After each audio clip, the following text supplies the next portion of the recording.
என்னுடைய 50 ஆண்டுகால நண்பர். அவருடைய திறமை பற்றி, அவருடைய சாதனை பற்றி எல்லாருக்குமே தெரியும். இண்டஸ்ட்ரிக்கு நிறைய தொழில்நுட்ப கலைஞர்கள், டைரக்டர்கள், நடிகர்களை அறிமுகப்படுத்தி அவரை வாழ வைத்த திரையுலகத்தை வாழ வைத்தவர் பாரதிராஜா அவர்கள். அது மட்டும் இல்லை, டைரக்டர்ஸ்க்காகட்டும், ப்ரொடியூசர்ஸ்க்காகட்டும், சினிமா இண்டஸ்ட்ரியில் யாருக்கு ஒரு ப்ராப்ளம் வந்தால் கூட முதல்ல குரல் கொடுத்து அவருக்காக போராடியவர் பாரதிராஜா அவர்கள். இன்னும் எத்தனை ஆண்டுகளான கூட அவருடைய படைப்புகள் மறக்க மாட்டாங்க. அவர் பேர் எந்தெந்துக்கும் தமிழ் மக்கள் இதயத்தில் எந்தெந்துக்கும் இருக்கும். தனிப்பட்ட முறையில் அவர் ஒரு குழந்தை மாதிரி உள்ள எல்லாருக்கும் அது ஓப்பனாக சொல்லிடுவார். பிடிச்சது, இல்லைன்னா இல்லை. என்னை பற்றி அவர் நிறைய விமர்சனம் வச்சிருக்காரு.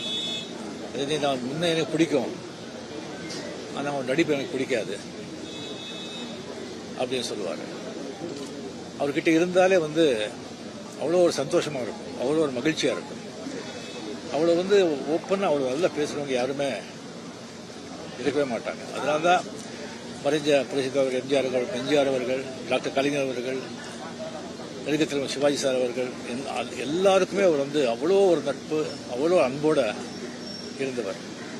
யார் வீட்லேயும் அவர் வீட்டிலே ஒரு பெட்ரூமுக்கே எந்த நேரத்திலும் போக வேண்டியவர். அந்த அளவுக்கு ஒரு உரிமை, அன்பு, நட்பு கொண்டாடுவார். அவருடைய மறைவு திடீர்னு இல்லை, இந்த நாளாக இருந்தது. எனக்கு அவர் உயிரோடு இருக்கும்போதே நான் பார்க்கணும் சொன்னால், இல்லை எனக்கு கொஞ்சம் சரியாயிடுவார், குணமாயிடுவார், அப்போ வாங்க, அப்போ சொல்லிட்டே இருந்தாங்க. அது அவர் உயிரோடு இருக்கும்போது லாஸ்ட் டயத்தில் அவர் பார்க்காமலே போயிடுச்சு.